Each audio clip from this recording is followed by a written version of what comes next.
Hi, my name is Dr. Erwin Kwun. I am on a mission to dissect what makes high performers, innovators, and great leaders successful. For this podcast, I aim to share insights from interesting and exciting conversations with people who have figured it out to inspire you and empower you with actionable tips you can put into practice to hopefully improve your life.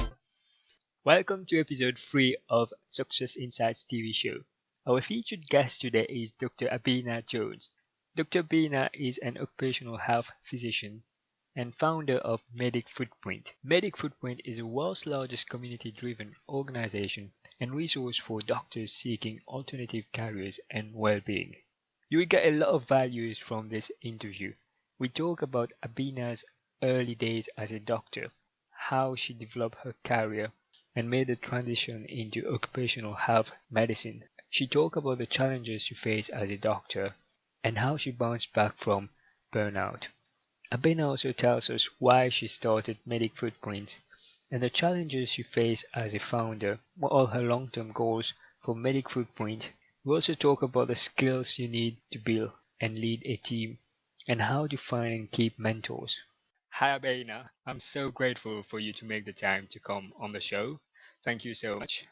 Thanks a lot, Erwin. You've had an interesting career path, and there's so many questions I want to ask you. But first of all, I want to ask you about your talent as a musician because I found it on your LinkedIn profile.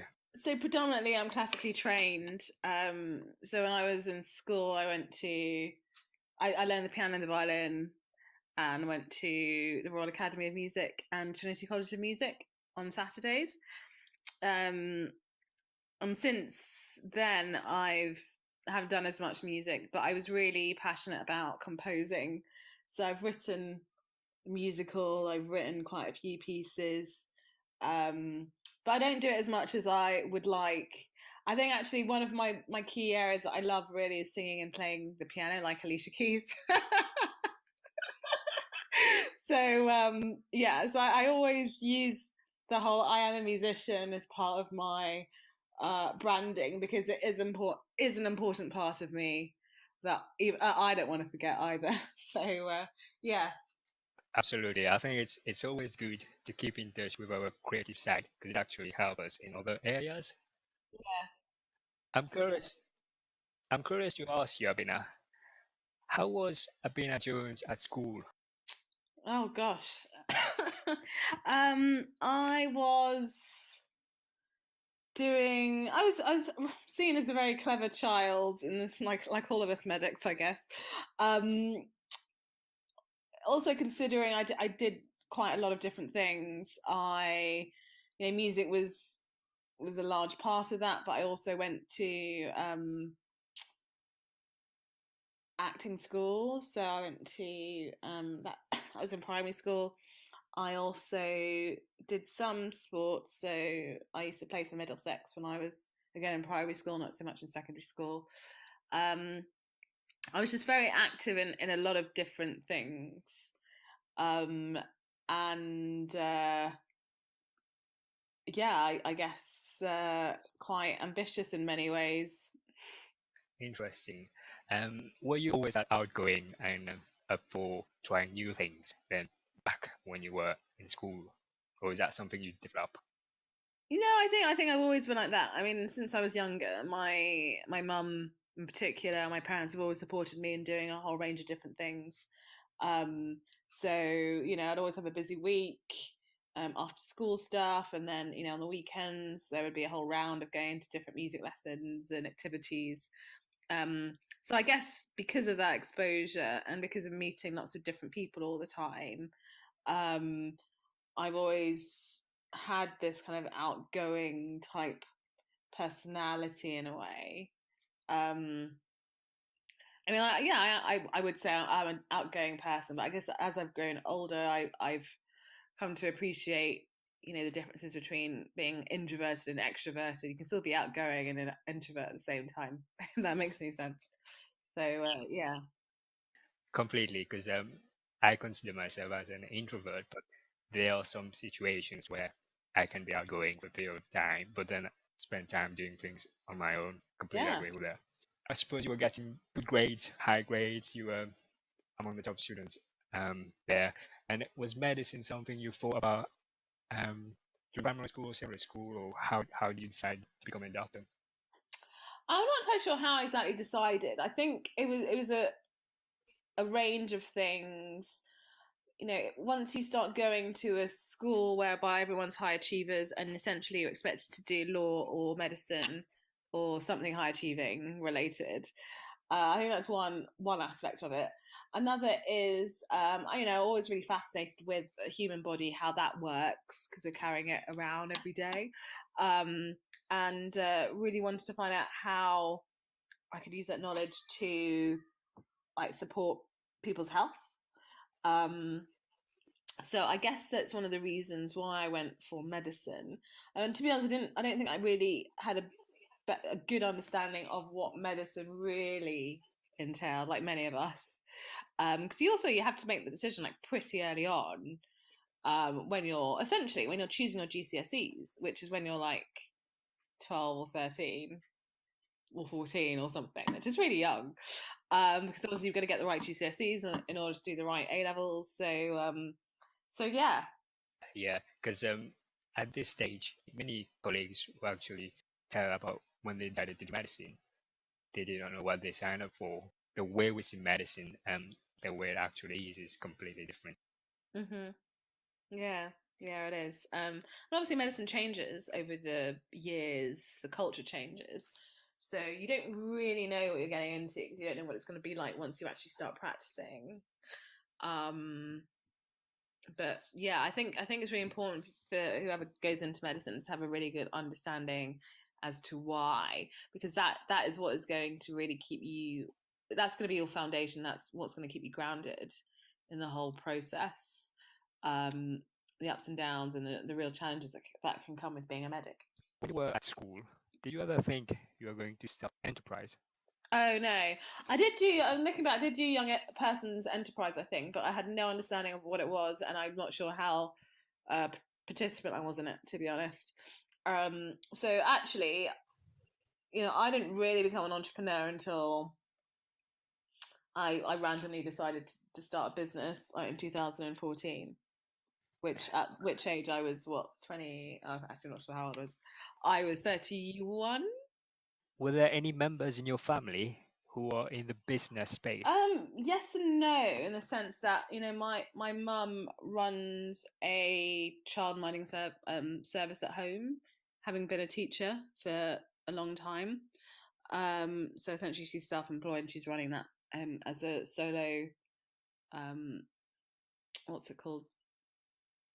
Sole provider or whatever. And same as my dad, he's a tutor.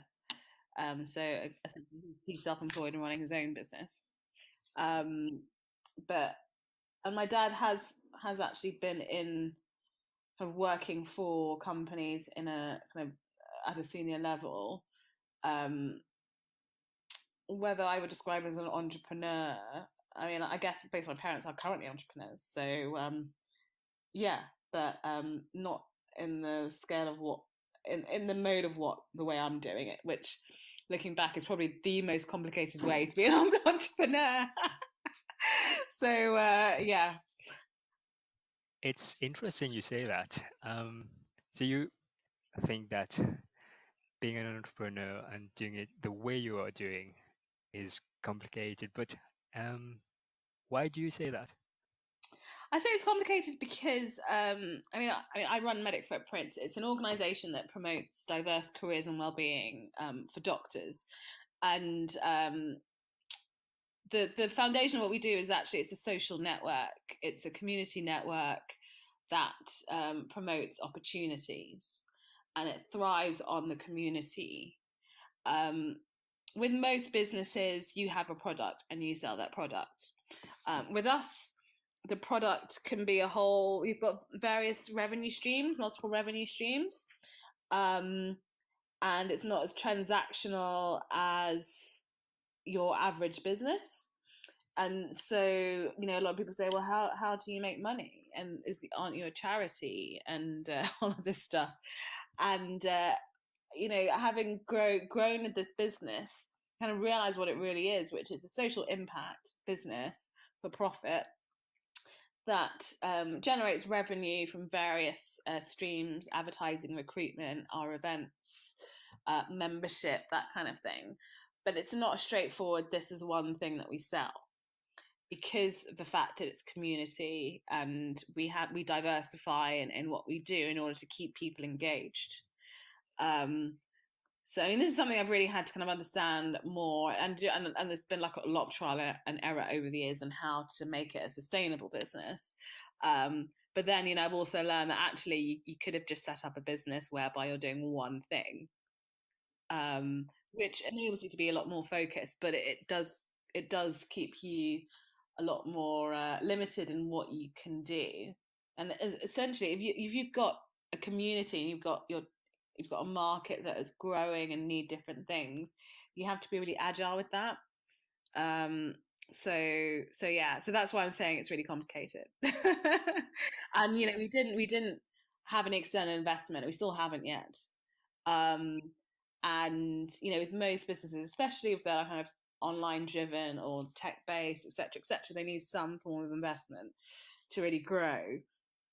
So we've been in a very much a startup mind for the last few years, just running on minimal resources. Again, I say it's complicated because it makes things a lot more difficult. It slows things down massively, but there are lots of benefits of doing that. But yeah, so sometimes I kind of sit and fantasize, and I was like, well, I could just have a product that does X, and then people would understand what that means, and then we'll be able to fundraise. or at least find the right kind of investors to support the business. But yeah, I mean, I could go on about this for a while, but I'm not gonna. Right, I see your point. Yeah, absolutely. There are many companies who actually streamline what they are doing. With Medic Footprint, it's more a platform network. So the more the network grows, the more the value of the company and the community. With Metcalfe law about how when the community grow, how the value increases exponentially. Yeah, exactly. See, it's so easy to communicate this with doctors, but when it comes to anyone else, they just don't understand it. And the bottom line is always about, well, what's the ROI on this, and what's your projection in X amount of years. And it's really hard to do that, especially when you're an early stage business. And yeah, it is about the high quality community more than anything else, and that's how a lot of these well-known social networks like LinkedIn, Facebook have grown. I mean, they've had a substantial amount of investment to be successful, substantial amount. And I think, especially using those networks as an example, it's great because they basically capture everyone in the world. But the problem with that is that it doesn't speak to everyone. And I know that a lot of them cater for smaller groups, but what this is like it caters specifically for medical professionals.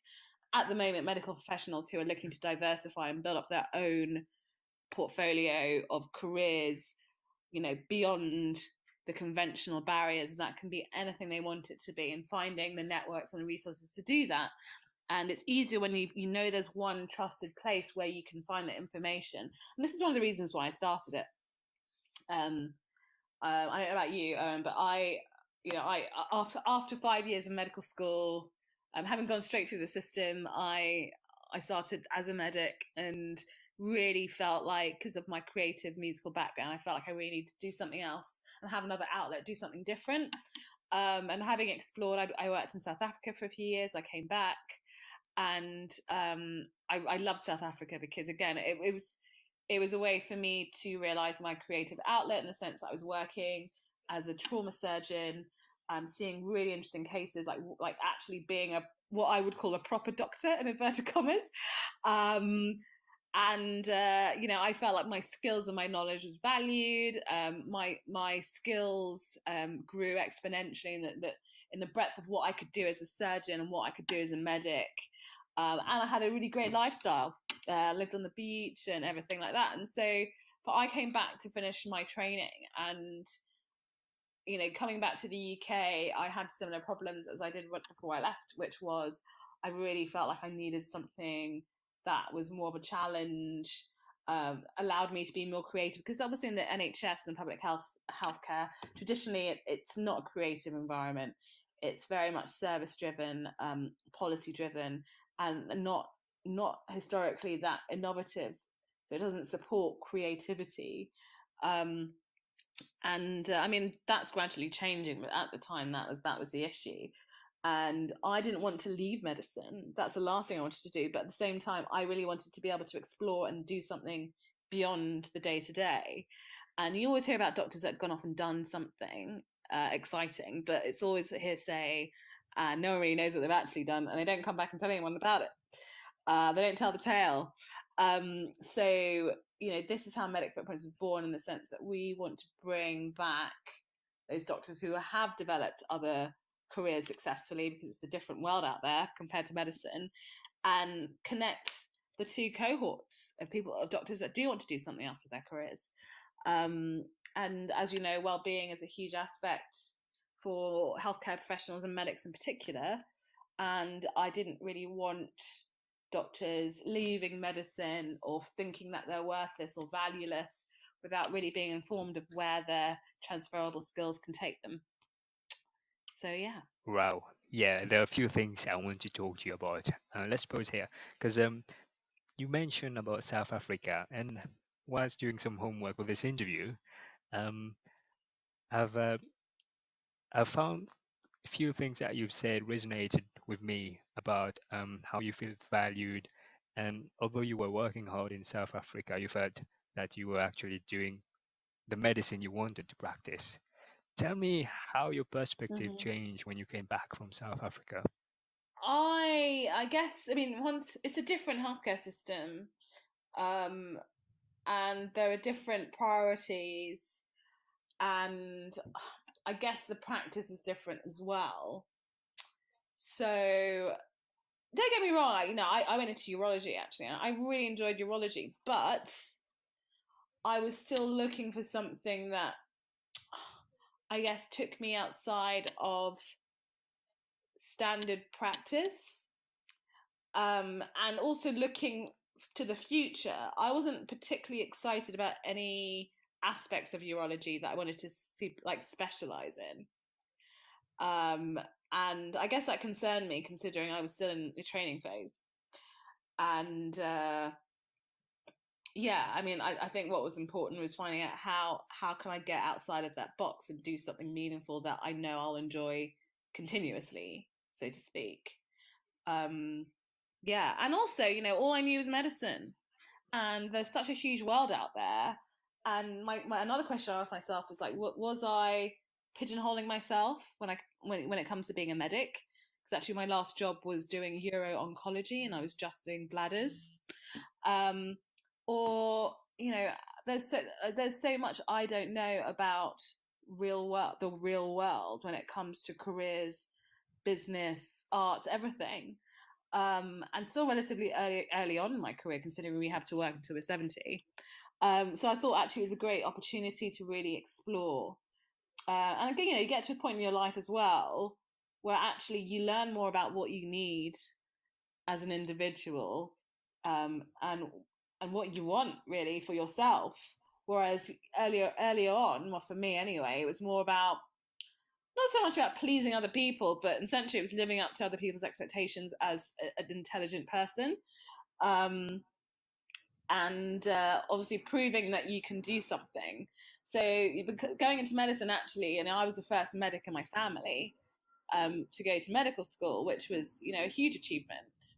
And also going into surgery, I wanted to be a female surgeon. I wanted to prove to myself that I could operate, which I definitely did prove to myself I could do.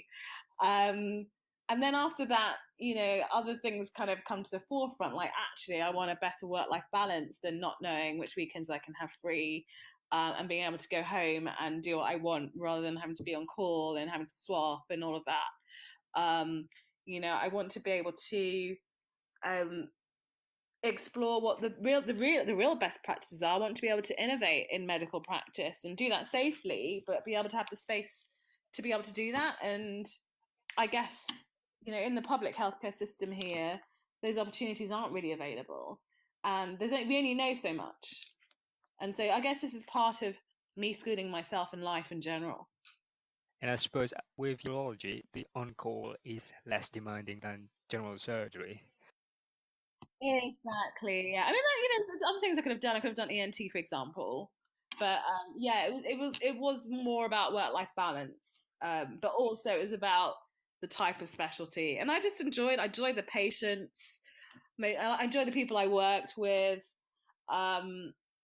It was just, yeah. And I guess there's a limit to the amount of emergencies that you have to deal with, which is always good too. And actually, there's a lot of interventional radiology when it comes to urology, which is great because I really enjoyed radiology, but also you do less practically. You do less as a surgeon because a lot of more of it is non-invasive and interventional. And then how did you transition into occupational health after that? So the journey to Occ Health occurred one day after I think I had my aha, I'm leaving urology moment, when I literally got a face full of hematuria when I was operating and doing a bladder washout. It was not pleasant, and I think I'd had enough. But then I didn't really know what I was going to do. A lot of doctors get into that situation where you're like, I know I don't want to do this, but I've got no idea where I'm going with this. And occupational health came about because you go through the list of other career opportunities that doctors can do. There's a list somewhere, and my partner at the time had basically pointed out, he's a radiologist, and he pointed out occupational medicine. And I'd heard of it before, but I wasn't really exactly sold on it. But I thought I'd do some research and I'd do some shadowing. And one of the shadowing sessions I organised was for a week with one of the occupational health physicians, which involved going to the Foreign Commonwealth Office, Sky. I went to Citibank. I saw a whole variety of different workplaces, which I found really interesting because I love diversity. I love kind of change and scenery. Also, I did some stuff with Transport for London as well, and I really enjoyed the fact that you could potentially do that as an occupational health physician, and help inform employees and businesses about supporting their work and health. And then at the same time, health and well-being was becoming quite topical, especially in the national agenda. So I thought, I'll give it a go. If it doesn't work out, but let's see. And so that was like 4 years ago, and I'm still an occupational health physician, still practicing, still love it. It's just, and what I love about it is just so diverse. It can just take you anywhere. You can work as a clinician, you can work as a leader, a non-clinician if you wanted to. So yeah, love it. Recommend it. Work-life balance as well is key. So yeah, no weekends, no on calls. It's fascinating that you actually took the risk going into a different specialty, even though you were already quite senior in urology, because many doctors hesitate about doing that. Yeah, I mean, it depends on what you see as senior. I mean, I was like probably about ST4 level, so I wasn't massively senior. So I guess that's something that I could have walked away from anyway. But I guess it depends on the mindset. At the end of the day, it doesn't matter what level you're at. If you're not enjoying or what you're doing, you move. I mean, I know so many people that literally finished their training, got their CCT, and said, "I'm not practicing in this. This is it." Or even done PhDs and then finished their training and then said, "That's it." You seem to be very dedicated to promoting doctors' well-being. What made you want to focus on this? Doctors' well-being is it's a public health issue, and we are individuals who are expected to be looking after the population, the health of the population. And how can we do that if we ourselves are not well and we ourselves cannot look after ourselves? Because who will be left to look after them? It's a very simple logic behind that. A lot of people who decide to move careers or change careers are doing it because of their own well-being, whether that's they want to change because of lifestyle, because they're stressed, there's push factors, there's pull factors, I think the grass is greener the other side. And I don't think that's really explored or discussed enough when people are in that transition period or they're thinking other things. I always say it's really important for you to have a better understanding of yourself when you are considering other things to help guide you in making the right informed decisions. Because what you don't want is to be moving from one place to going to another because you have an underlying assumption that it's going to be better, when in realistically every career option has its benefits, it has its risks, and it also depends on what kind of mindset and frame of mind you are in at the time that you go into it. And a substantial amount of doctors are stress, they've got some kind of underlying mental health, and it's really important that they're aware of that so that they can actually get the support and help they need before they make decisions on moving to whatever they want to move to. Or they might make a better decision. So actually, I'm only like this because my current workplace isn't great for me, but it doesn't mean that I shouldn't be a medic anymore. It might mean that actually I might want to go and work somewhere else and still practice. It's about being able to have that kind of insightful, informed conversation when a lot of us are thinking, actually, I just don't have what it takes to be a medic. I can't put up with this. I should leave. You know what I mean?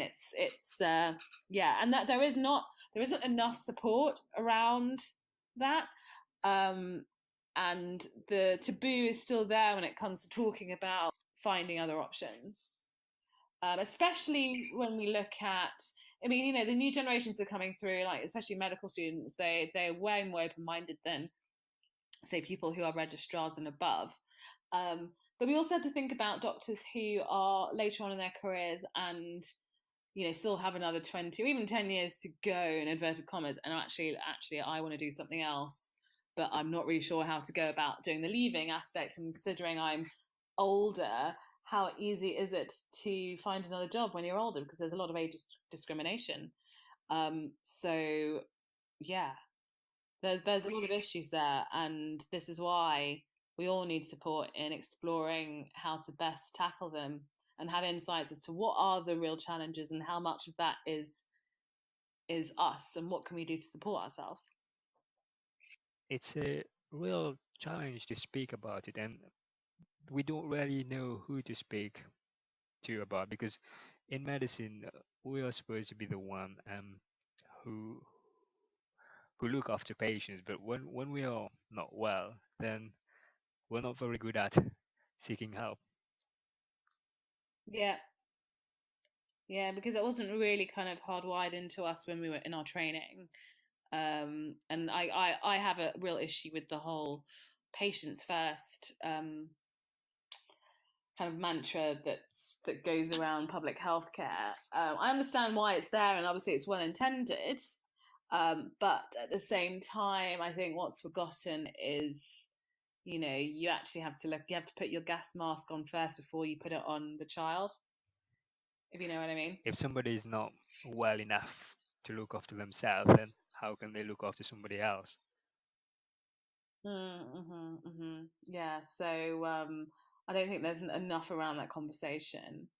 And I think we need to kind of rethink about how we instill that culture into healthcare, so that we need to look after our staff who are looking after the patients. So how do we make sure that the staff know that it's important that they look after themselves, we help them look after themselves, and that's just as important as looking after patients. So yeah, because at the end of the day, if you look after your staff, they will look after your patients. I want to shift gear here about some of the skills you've developed as you have developed through your career. Networking is a very important skill to have. In a situation where you're at a conference or you're at a meeting, is there a method to how you network? It depends on the conference or the meeting, to be honest, and whether I have any underlying agendas. But it varies, and actually, it depends on it depends on the event. It really depends on the event. So some events I will go to essentially just to catch up with people. Might do some listening, but not guaranteed when it comes to the presentations. The real value is actually just meeting people, showing your face, especially like, for example, in occupational health, it's what they like to call a relatively small specialty. But most of us are relatively remote from each other most of the time. So conferences are a really great opportunity to catch up. And the more you show your face, the more opportunities there are available to you, so to speak. And I guess you kind of get labeled as relatively trustworthy or credible. With regards to other different events, it depends. For example, if you're going to say like an event whereby you're looking for an investor, you're looking for new relationships and business building and that kind of stuff, I guess you have to plan ahead and see what's in the agenda, see what companies are going to be there, and prioritize on where and who you want to be. And also, especially in sessions when people are, you get the Q&As. Whenever you have a question, make sure A, you have a question. B, when you do ask a question, you stand up and say who you are and where you're from, because that also is a very good way to network. So people have an idea in the room. They might come and approach you afterwards and say, "Oh, that was really interesting what you said," or "I'd love to hear more about you." And the more you say your name, I mean, it's all about branding as well. And it's a good way to say, "Hey, this is what I do. If anyone's interested, come and chat with me." So you don't have to be a speaker at an event to be effective in networking. So most people like put their hands up. They don't say who they are, etc., etc. But a really important point is to say exactly who you are, where you're from, unless you're saying something really controversial and you don't want anyone to know who you are, obviously. So yeah, and then like if there's any social media feed going on at the event, just be part of that and tweet away, and just make sure people know that you're there. And so you always get associated with the right kind of things that you need to be associated with. Great advice. Yeah, introduce yourself when you ask question, and then you'll be noticed. The other things that I find useful when networking with people at conference.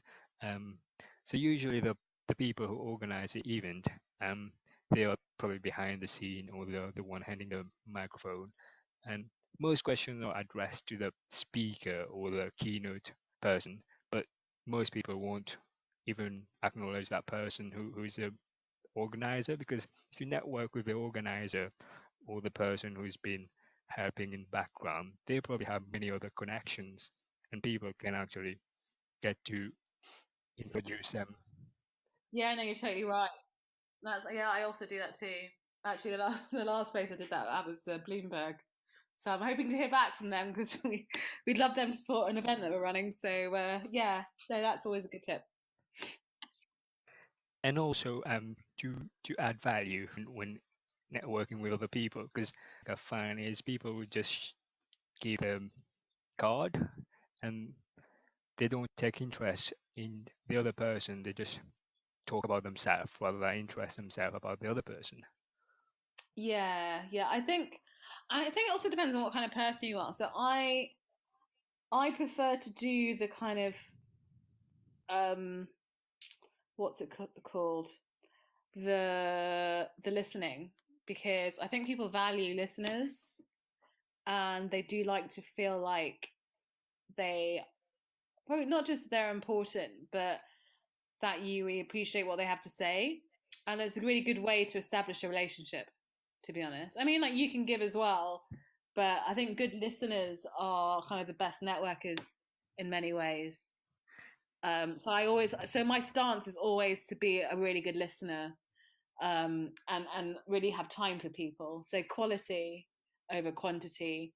And sometimes I guess I also network at various levels. So you've got your speakers, you've got your organizers, as you say, you've got even like someone who's, I don't know, cleaning up the cups in the corner. Like, every single person is just as valuable, or can just be as valuable, and you just don't know. Like, even the most obvious people may be kind of useless to you in the future, and you never really know what you're getting. It's always about the long game when it comes to meeting people in relationships. So don't take anything at face value.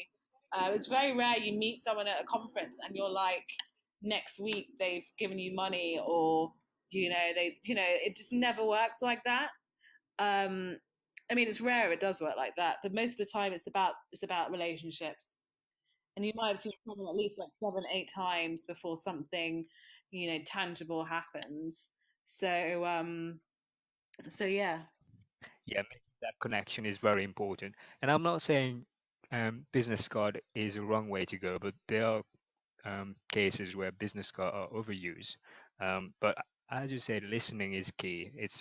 It's one of the most powerful tools we underuse. Yeah, yeah, exactly. Yeah, I think listeners are the best communicators, really. And also to follow up with the person you've connected, because most people don't bother follow up when they've made connections. Yeah, yeah, I know, because I mean, I do think that the networking can be quite superficial. Um, and unless, again, like, even if you've got someone's card, you've got their details to say, hey, it's good to meet. Um, if there's nothing to really kind of hook onto with a follow up, you can just forget about them and that relationship can be gone. But then if you do see them again at another conference, then again, that's like, oh, we've met before. Do you know what I mean? Yeah, So, yeah. I mean, networking gets a bad rap, but if done effectively, it's very powerful. Thank you for listening till the end. This is part one of this episode. Stay tuned for part two, where Abeyna and I talk about what are her long-term goals for Medic Footprint. We also talk about the skills you need to build and lead a team, and how to find and keep mentors. Please help me spread the word by sharing this to someone you know will benefit from it. If you have not already done so, please subscribe to this channel to support our work and be the first to be notified of new videos.